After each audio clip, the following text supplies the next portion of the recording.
ச்சே, இந்த வீட்ல தூங்கி எந்திரிச்சா ஒரு காஃபி குடுக்கறது கூட ஆள் கிடையாது. இந்த வேலைக்கார பொம்பளை வேலையா செய்யுது? எப்ப பார்த்தாலும் மாமியார் கிட்ட பல்ல பல்ல காட்டிக்கிட்டு நல்ல பேர் வாங்கிக்கிட்டு அங்க இங்க உட்காந்து ஓப்பி அடிக்குது. என்னதான் நினைச்சிட்டு இருக்காங்களோ தெரியல. என்ன பண்றான்னு போய் பாப்போம். இருக்கு அவளுக்கு ஆளையே காணும். எவ்வளவு நேரம் ஆகுது? 8 மணி வரைக்கும் காப்பி கொடுக்காம அப்படி என்னத்த பண்ணிட்டு இருக்கா? ஏங்கம்மா, அம்மா உங்களுக்கு அறிவு இருக்கா இல்லையா? எத்தனை மணிக்கு காஃபி கொண்டு வரணும்? உங்க இஷ்டத்துக்கு கொண்டுட்டு வரீங்க. அதுவும் இல்லாம உள்ள வரும்போது தட்டிட்டு வரணுங்கிற அறிவு இல்ல. என்னமோ நுழைகிற மாதிரி அப்படியே ரூம்குள்ள நுழையிறீங்க. மன்னிச்சிருங்கம்மா, கொஞ்சம் லேட் ஆயிட்டு. பாலை காய வச்சிருந்தேன், என்னன்னு தெரியல. பாத்திரம் சரியா விளக்கலையா என்னன்னு தெரியலம்மா. பால் கெட்டு போச்சு, அதனால வேற பாலை ஊற்றி காய்ச்சி காஃபி போட்டு வர லேட் ஆயிட்டு. விளங்கிரும். பாத்திரம் கூட ஒழுங்கா கழுவுறதுக்கு லாய்க்கு இல்லையா நீங்க? உங்களை வேலைக்கு என்ன கணக்கில் வச்சிருக்காங்க? எல்லாம் வேஸ்ட். பாலை வேஸ்ட் பண்ணிட்டு இருக்கீங்க. இல்லைம்மா, அம்மா தான் தெரியாமல் ஊற்றிட்டாங்கன்னு நினைக்கிறேன். அதனால தான் பால் கெட்டு போச்சு. அம்மா சரியாக கவனிச்சிருக்க மாட்டாங்க. என்ன உங்கள் தப்பை மறைக்கிறதுக்கு அடுத்து உங்கள் மேலே பழி போடுறீங்களா? என்ன பழக்கம் இது? இங்கே பாருங்க, எங்கள் வீட்டில் உள்ளவங்களை குறை சொல்கிறதுக்கு உங்களுக்கு அதிகாரம் இல்லை. அதுவும் இல்லாமல் காஃபியை அப்படி கையில் ஏந்திட்டு வரீங்க. யாருக்கிட்டையாவது வழியில் பேசிட்டு வந்தீங்கன்னா உங்கள் எச்சி உள்ள தெரிக்கும். நீங்கள் கையை உள்ளே விட்டுட்டு வந்திருப்பீங்க. இதை நான் குடிக்கணுமா? மேலே மூடி போட்டு எடுத்துகிட்டு வரணுங்கிற அறிவு இல்லை. என்ன இருக்கு? என்ன பேசுற? அவங்க இத்தனை வருஷமா நீங்க வேலை பார்க்கறாங்க, அறிவு கட்டுத்தனமா பேசிக்கிட்டு இருக்க. ஐயோ தம்பி, அதெல்லாம் ஒன்றும் இல்லை. என்னால உங்களுக்குள்ள எதுக்கு மனஸ்தாபம்? தம்பி, நான் தான் மூடி வச்சு எடுத்துட்டு வந்திருக்கணும். இந்தா இம்பட்டு நேரம் பேசுறேன், ஏதாவது தெரிச்சிருக்க தானே செய்யும். மன்னிச்சிருங்கம்மா, உங்களுக்கு வேற காஃபி எடுத்துட்டு வரேன். அக்கா, அவ கிடக்குறா, நீங்க கொடுங்க, நான் குடிக்கிறேன். இத்தனை வருஷமா உங்க கையால தானே நான் குடிச்சிருக்கேன். ஏன் இத்தனை வருஷமா குழந்தையில இருந்து எனக்கு நீங்க சாப்பாடு ஊட்டி இருக்கீங்க. நான் இந்த வீட்டுல தான் உங்க கையால தான் அதிக நேரம் சாப்பிட்டு இருக்கேன். அப்பெல்லாம் வராத எச்சி இப்ப இவளுக்கு வருதாக்கும். அதுவும் இல்லாம ஹோட்டல்ல இவ எப்படி சாப்பிடறாளாம்? சாப்பிட ஆர்டர் பண்ணிட்டு உட்காந்துருக்கா. சர்வர் உள்ள இருந்து சாப்பாடு கொண்டு வர்றாரு, யாருக்கிட்டையாவது வழியில பேசிட்டு வர்றாரு. அப்ப எச்சி படாம என்ன பண்ணுது?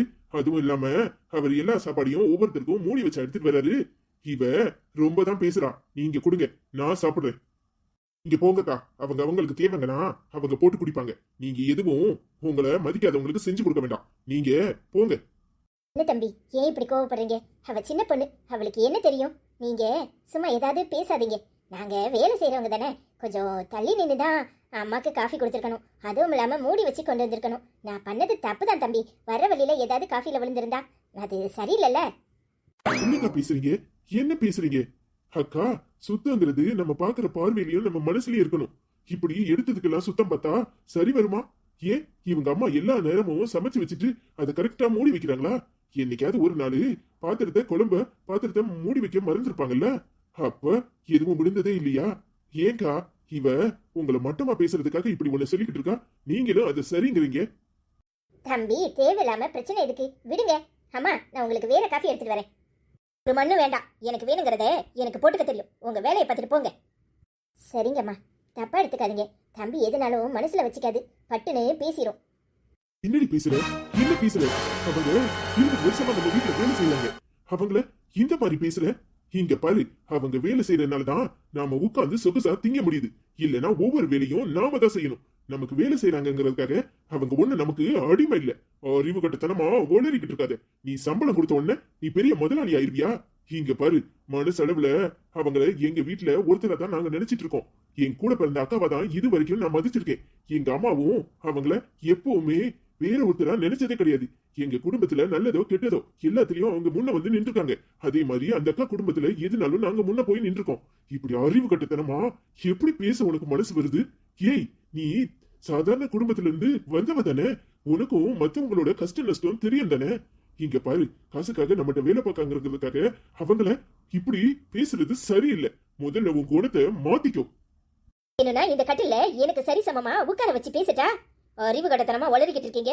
யாரை எங்க வைக்கணுமோ அங்கதான் வைக்கணும். எனக்கு எல்லாம் தெரியும். உங்க வேலையை பார்த்துட்டு போங்க. இங்க பாரு இருக்கு, மறுபடியும் சொல்றேன், ஆணவமும் திமிரு இருந்தா அது மனுஷனை அழிச்சிரும். நல்ல குணங்களை வளர்த்துக்கோ, வாழ்க்கை எப்பவுமே நல்லா இருக்கும். அது இல்லாம இப்படி நீ ஆணவத்துல ஆடிக்கிட்டு இருந்தேன்னு வச்சுக்கோ, என்னால ஒண்ணும் பண்ண முடியாது. நம்ம குடும்பத்துல உள்ள நிம்மதியே இல்லாம போயிடும். அதுக்கு காரணம் நீயாதான் இருப்ப. காலையில ஒரு காஃபி குடிக்கலானா அத நிம்மதியா குடிக்க முடியா? ஏன் இப்படி டார்ச்சர் பண்ற? என்ன வாழவும் விடாம சாகவும் விடாம நீ படுத்துற பாடு இருக்குதே. இங்க பாரு, என்ன நீ இப்படி இருக்க? இங்க பாரு, வேலைக்காரர்களை வைக்கிற இடத்துல வைக்கணும். புரிஞ்சு நடந்துக்கோ. அறிவு கட்டத்தனமா உன் அண்ணன் இருக்கிற மாதிரியும் உங்க அம்மா அப்பா இருக்கிற மாதிரியும் இருக்காதே. அப்ப உன்னை நல்லா ஏமாத்திடுவாங்க. உன்னெல்லாம் மாத்தவே முடியாது. ச்சே. நான் ஏன் மாறணும்?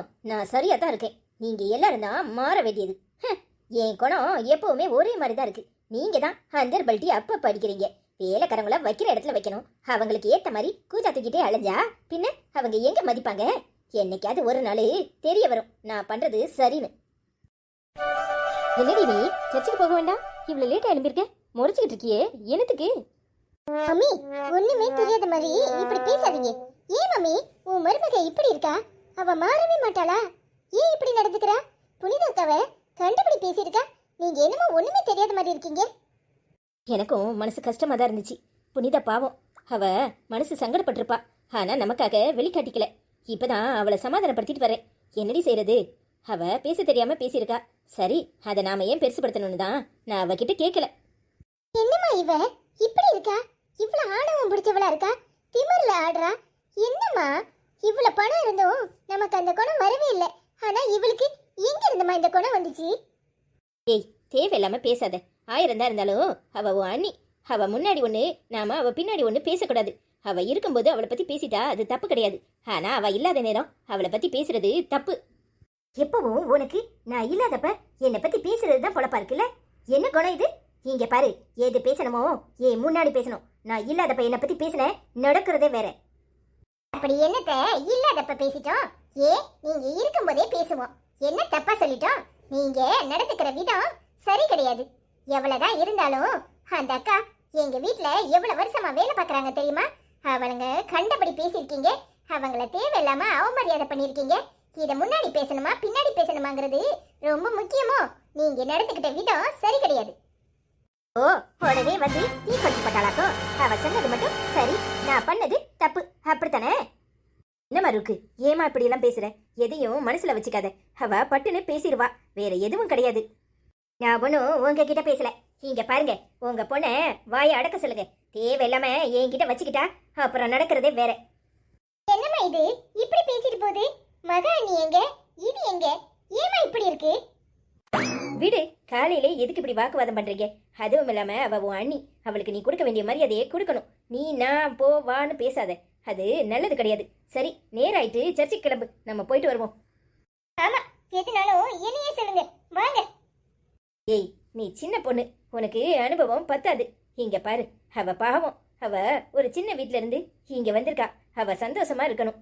அவ ஏதாவது சின்ன சின்ன தப்பு பண்றப்ப நாம அதை எடுத்து சொல்றது தப்பு இல்ல. ஆனா அவ திருத்திங்கிறோம். அதை விட்டு போட்டு இன்னும் கோபத்துல வேற மாதிரி மாறக்கூடாதுல்ல. நம்ம மேல உள்ள வெறுப்பு அவளை இன்னும் அதிகப்படியா எதையாவது செய்ய சொல்லும். அதனால தேவையில்லாம அவட்ட வாக்குவாதம் பண்ணாத. வா, கிளம்புவோம். சரிம்மா. ஏன் இந்த பொண்ணு இப்படி எல்லாம் நடந்துக்குது? ஜாக்குலின் சொல்றத பார்த்தா மனசு சங்கடமா இருக்குது. நாம போறதுக்குள்ளயும் ஒரு வழியா குடும்பத்தை ரெண்டாக்கிடுவாங்க போல இருக்கு. ஏன் இப்படி தேவையில்லாத பிரச்சனையெல்லாம் கிரியேட் பண்றா? இந்த ருக்குக்கு என்ன சொன்னாலும் ஏன் புரிய மாட்டுக்கு? ஜேம்ஸ் பாவம், இப்ப மகா கிட்ட இதெல்லாம் சொன்னா மகா வேற மனசு சங்கடப்படுவா. என்ன சொல்றதுன்னே தெரியலையே. என்னாச்சு சித்தப்பா? நான் உன்னை பார்த்துட்டே இருக்கேன், நீ உம்முன்னு உட்காந்துட்டே இருக்க. ஆமா, வாக்கிங் போயிட்டு அதுக்குள்ளேயும் திரும்பி வந்துட்டியே, என்னத்துக்கு? அம்மா விட்டாடுதா? ஷேடா இருக்க. அதெல்லாம் ஒண்ணு இல்ல. ஆமா, நீ சாப்பிட்டியா? என்ன இன்னைக்கு படு சோக்கா இருக்கீங்க? இந்த ட்ரெஸ் பார்த்தா உனக்கு படு சோ கட்டடிதான். சும்மா எதையாவது சொல்லணும்னு சொல்லாத சித்தப்பா. நானே இப்பதான் தூங்கி எழுந்துச்சு பிஸ்கட் சாப்பிட்டு வரேன். இனிமேதான் குளிக்கணும், அப்புறம் வேற ட்ரெஸ் போடணும், எல்லாம் போடணும். சும்மா எதையாவது சொல்லணும்னு சொல்லாத. நீ உன் மூஞ்ச பட்டாலே ஷேடா தெரியுது. என்னாச்சின்னு சொல்லு. அதெல்லாம் ஒண்ணு இல்ல. அப்பா வெங்க எழுப்பிட்டானா? அதெல்லாம் அப்பா எலும்பல. அண்ணன் மேல உட்காந்து குட்டி குட்டின்னு குடிச்சிட்டு இருக்காண்டமா. குட் மார்னிங் சித்தப்பா. என்னாச்சு? இன்னைக்கு ஊன்னு உட்கார்ந்திருக்க. வழக்கமா அப்படியே 1000 வாட்ஸ் பல்ப் போட்டோம் பிரகாசமா தெரிவேன். இன்னைக்கு என்னாச்சு? ஏன் ரொம்ப ஷேடா தான் இருக்க? ஏய், அதெல்லாம் ஒண்ணு இல்ல. நீங்க ரெண்டு பேருமே போதுமே.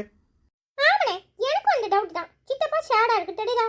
நான் காட்டா இல்லன்னு சொல்லுது. நீ போய் மகா சித்தியை கூட்டிட்டு வா. மகா சித்தி கேட்டதா சித்தப்பா நார்மல் ஆகும். என்னாச்சு? ஏதோ ஆபீஸ் டென்ஷனா?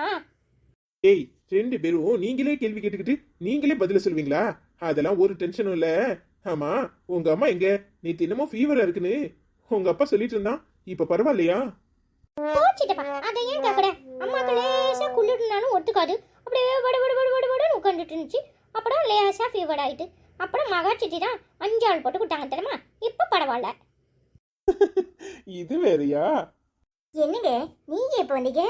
ஏங்க வாக்கிங் போறேன்னு போனீங்க, இப்பதானே போன மாதிரி இருந்துச்சு, அதுக்குள்ளே வந்துட்டீங்க. சித்தப்பா ஷேடா இருக்கு, என்னன்னு கேட்டா சொல்ல மாட்டேக்கு. என்னாச்சுனே நீ ஏன் கேளு மகாச்சிட்டி? ஏங்க கவலையாவா இருக்கீங்க? என்னாச்சுங்க? அதெல்லாம் ஒண்ணு இல்ல மகா, நீ இரு, நான் போய் குளிச்சிட்டு வந்துடுறேன். என்னங்க நீங்க என்னாச்சுன்னு கேட்டா என்னன்னு சொல்ல மாட்டேங்க? குளிக்க போறீங்களா? நாங்க இருந்தா சித்தப்பா சொல்லாது, நாங்க போறோம். நீ கேட்டு வச்சிட்டி அப்புறமா சீக்கிரட்டா வந்து கேட்டுக்கிடுவோம் சரியா? சரிடா. இப்ப சொல்லுங்க, என்னங்க என்னாச்சு? எதுவும் பிரச்சனையா? அதெல்லாம் ஒண்ணு இல்ல மகா, ஜேம்ஸ் ஃபோன் பண்ணியிருந்தான், ஜாக்குலினும் ஃபோன் பண்ணியிருந்தா. உன் தங்கச்சி நடந்துக்கிற விதம் எதுவுமே சரியில்லையா. அவ காலையிலே காஃபி கொண்டுட்டு போயிருப்பாங்க போல புனிதாக்கா, அவங்கள கண்ட மாதிரி பேசிட்டாலாம். அவங்க எல்லாருக்கும் மனசு சங்கடமா இருக்குன்னு சொல்லிட்டு இருந்தான். ஏங்க எனக்கு என்ன சொல்றதுன்னே தெரியல. நேற்று அம்மாவே சத்தம் போட்டுட்டு இருந்தாங்க. ஆனா என்னங்க பண்ண முடியும்? அவ குணம் அப்படி. அவ கொஞ்சம் கொஞ்சமா மாறுவான்னு நான் நம்புறேன். ஆனா எனக்கு எப்படி உங்களுக்கு கேரண்டி கொடுக்கறதுன்னு தெரியல. என்ன மன்னிச்சிருங்க. புனிதா கிட்ட வேணா நான் மன்னிப்பு கேட்டுக்கிறேன். அவங்க பாவம் மனசு ரொம்ப சங்கடப்பட்டிருப்பாங்க. இவளுக்கு ஏன் தான் இந்த குணம் வருதோ தெரியல.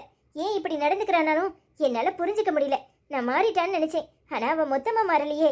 இது என்னங்க குணம்? பிறவி குணத்தை மாற்ற முடியாது. சில விஷயங்கள்ல வீட்டில் என்கிட்ட எப்போ பார்த்து பொறாமப்படுவா.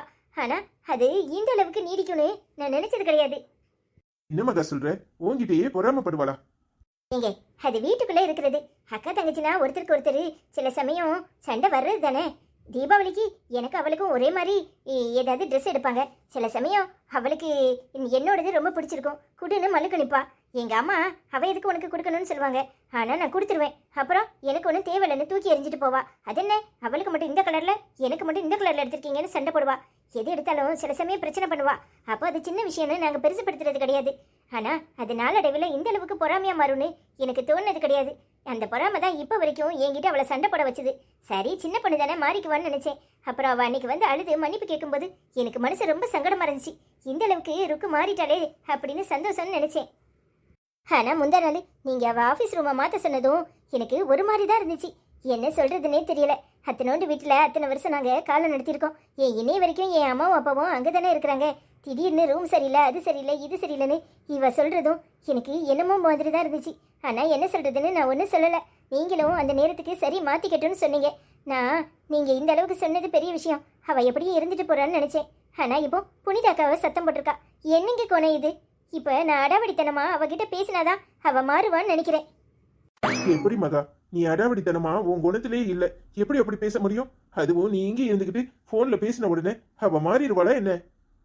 இல்லைங்க, முள்ளால தான் எடுக்கணும். நானும் பொறுத்து பார்த்துட்டேன். இதுக்கு மேலே அவளை இப்படியே விட்டா சரிப்படாது. இங்கே இருந்துக்கிட்டு பேச முடியாதுதான். ஆனால் குழந்தை பிறக்கட்டும், அப்புறமா நான் அங்கே போய் அவளை என் கண்ட்ரோலில் எப்படி கொண்டு வரதுன்னு பார்க்குறேன். எத்தனை நாளைக்கு தான் பொறுமையாகவே இருக்கிறது? தடாவடிலா எதையாவது ஒன்று பண்ணணும். நான் அக்கா தானே, அவள் எனக்கு தங்கச்சி தானே. அந்த முறையில் நான் சொல்கிறத அவள் கேட்டு தான் ஆகணும். அந்த அளவுக்கு அவளை கொண்டு வரணும். அப்போ தான் அவள் திருந்துவா. நீ சொல்றது சரிதான், ஆனா உன்னால அந்த அளவுக்கு பண்ண முடியுமா? ஏங்க நம்ம குடும்பம் நல்லா இருக்கணும், அதுக்காக எதனாலும் நம்ம செஞ்சுதான் ஆகணும். அவ சின்ன பொண்ணு, ஏதோ புரியாம இப்படி நடந்துக்கிறா. எனக்கு நீங்க சொல்றத பார்த்தா சங்கடமா இருக்கு. புனிதாக்காவை இன்னும் என்ன பேசினான்னு எனக்கு தெரியல. அத்தையோ இல்ல ஜாக்குலினோ யாராவது சொன்னா மனசு சங்கடப்படும். இவ அப்படி பேசியிருக்க கூடாது. அந்த அக்கா உங்க வீட்டுல 20 வருஷமா வேலை பார்க்கறாங்கன்னு சொல்றீங்க. வேலை பார்த்தாலும் அவங்க குடும்பத்துல ஒருத்தங்களாதான் பழகிட்டு இருக்காங்க. அவங்கள அப்படி பேசுறது தப்புங்க. தப்புன்னு உனக்கு புரியுது. எங்க அம்மா எத்தனையோ நாள் எங்களை கவனிச்சுக்காம அவங்க பிசாட்டி சர்ச்சுன்னு போயிருக்காங்க. ஆனா புனிதாக்கா ஒரு நாள் கூட ஸ்கூலுக்கு கரெக்டா சாப்பாடு கொண்டு வர மறந்தது கிடையாது. இத்தனை நாளும் அவங்க எங்களுக்கு அம்மாவா தான் இருந்திருக்காங்க. நாங்க எப்பவுமே அவங்கள அக்கான்னு சொன்னதை தவிர மறுவார்த்தை சொன்னதே கிடையாது. சின்னதுல இருந்து ஜேம்ஸுக்கு அவங்க ஊட்டி வளர்த்திருக்காங்க. ஆனா இப்ப அவங்க மனசு சங்கடப்படுறத நினைச்சா கஷ்டமா இருக்கு. உண்மைதாங்க. வேலைக்காரங்களா மட்டும் இல்ல, எத்தனையோ குடும்பங்கள்ல தாய் தகப்ப இல்லாத பிள்ளைங்களை அம்மாவா இருந்து அரவணைச்சி வளர்த்துருக்காங்க. எனக்கு என்ன சொல்றதுன்னே தெரியல. அந்த அக்கா மனசு சங்கடப்பட்டா நாம நல்லா இருக்க மாட்டோங்க. நாம கண்டிப்பா அந்த அக்காட்ட பேசணும். பாவம் அந்த அக்கா மனசு எவ்வளவு வருத்தப்பட்டிருப்பாங்க. ஏன் இந்த ருக்கு இப்படியெல்லாம் நடந்துக்கிறான்னு எனக்கு ஒண்ணுமே புரிய மாட்டேங்குது. நீங்க சொல்றத பார்த்தா மனசு சங்கடமா இருக்கு. நான் அப்புறமா புனிதா அக்காட்ட போன்ல பேசுறேங்க. எனக்கே ஆச்சரியமா இருக்கு மகா. உன் குணம் இப்படி இருக்கு, அவ குணம் அப்படி இருக்கு. எப்படி என்னால புரிஞ்சுக்கவே முடியல. ஏங்க என்ன நீங்க எல்லாரும் ஒரே மாதிரி இருந்துட்டா உலகத்துல பிரச்சனையே இருக்காது. ஒவ்வொருத்தரும் ஒவ்வொரு மாதிரி தான் இருப்பாங்க. ஏன் அண்ணன் தம்பி வேற வேற மாதிரி இருந்தது இல்லையா? நீங்க வேற. சும்மா இருங்க, எதையாவது பேசிட்டு இருக்காதீங்க. ஏங்க இதெல்லாம் நினைச்சு கவலைப்படாதீங்க. நான் புனிதா கிட்ட போன்ல பேசுறேன். அவளை மாத்த வேண்டியது ஏன் கடமை. நீங்க கவலைப்படாதீங்க. முதல்ல போய் குளிச்சிட்டு வாங்க. இட்லி ரெடி பண்ணிருக்கேன், சாப்பிட வாங்க. மகா, உன்கிட்ட பேசின பிறகுதாண்டி எனக்கு நிம்மதியா இருக்கு. இதுக்கே உடஞ்சிட்டா எப்படிங்க? போங்கங்க, சும்மா தேவையில்லாம கவலைப்படாதீங்க. சரி மகா, நான் போய் குளிச்சிட்டு வரேன். நீ சாப்பாடு எடுத்து வை. சரிங்க. ஏன் இந்த ருக்கு இப்படியெல்லாம் நடந்துக்கிறா? பொண்ணுனா பூமாதேவி மாதிரி இருக்கணும்பாங்க. பூமாதேவிக்கு சரிசமமா நடந்துக்குவான்னு சொல்லுவாங்க. ஆனா இவ ஏன் இப்படி நடந்துக்கிறா? இவளுக்கு இப்படி ஒரு குணம் எங்க இருந்து வந்துச்சு? அம்மா கிட்ட போய் விசாரிக்கணும். அப்பதான் தெரியும். நம்ம குடும்பத்துல யாரும் இப்படி இருந்தது இல்லையே. அக்கா இப்படி நடந்துக்குவாதான். ஆனா இவ எல்லாத்துக்கும் மேலா ஏன் இப்படி தாண்டவாடுறா? ஐயோ சாமி, இந்த குணத்தை நினைச்சு நமக்கு இந்த குணம் தொத்திக்க கூடாது. தேவையில்லாத கெட்ட குணம். அப்பா, நினைச்சாலே பயங்கரமா இருக்கு. ஏன் தான் இப்படி இருக்காளோ? முதல்ல இவளை சரி பண்றதுதான் நம்ம வேலை. அப்பா, இட்லி தோசையை பார்த்த உடனே தான் அப்படியே பூரிப்பா இருக்கு. இட்லி ஊத்துட்டா தோசையை ஊத்துட்டான்னு மாவு இருந்த உடனே தான் எனக்கே மனசு ஆறுது. கடவுளே! எடி, இதெல்லாம் ரொம்ப ஓவர் பாத்துக்கோ. என்னமோ காணாத கண்ட மாதிரி உன்னை கொண்டு வனவாசத்துல விட்டு இப்பதான் கூட்டிட்டு வந்த மாதிரி இப்படி 10 இட்லி 10 தோசைல சுட்டு வச்சுட்டு நிக்கிற. யோ, உமரு கொல்லிக்கண்ணை கொண்டாது இங்க போடாதே. இப்பதான் நானே மனசார சாப்பிடலான்னு உட்கார போறேன். வந்துட்டேரே. ஆமாட்டி, கொல்லி கண்ண போடுறேன், கொல்லி கண்ண. எடி, நான் திடீர்னு என்னமோ பஞ்சத்துக்கு அடிப்பட்ட மாதிரி இப்படி அவசர அவசரமா தின்னு வச்சுக்கோ, விக்கி செத்து போக போறேன். இங்க பாரு, ஒரு ஓரமா உட்காந்து நிதானமா சாப்பிடு. ஒண்ணு தோசையை சாப்பிடு, இல்ல இட்லியை சாப்பிடு. காணாத கண்ட மாதிரி எல்லாத்தையும் ஒரே நேரம் திப்பியா? நான் திம்பையா? உமருக்கு என்ன? இங்க பாரு, உமருக்கு வேணும்னா சாப்பிட்டுட்டு சுட்டு தரேன். ஒரு ஓரமா உட்காரும். அதை விட்டுப்பட்டு என்ன திங்க விடாம ஏதாவது பேசிக்கிட்டு இருந்தேரு, அப்புறம் நடக்கிறதே வேற. எடி, தின்னு டீ தின்னு. இங்க இருந்து போகும்போது உன்னை புல் டவுசர்ல தான் தூக்கிட்டு போகணும். அது அப்ப பாத்துக்கலாம். பேசாம போறோம். சாப்பிட்டுட்டு அப்புறமா பேசுறேன். அடி தின்னி பண்டாரம், தின்னு தின்னு. பாவி மனுஷே, வயிற்றுச்சல் பிடிச்சவர். என்னமோ இவர் சொத்த பரான அழிக்கிற மாதிரி இப்படி கண்ணை போட்டு போறாரு. முதல்ல அங்கிட்டாக்க திரும்பி உட்காந்து சாப்பிடும். சை.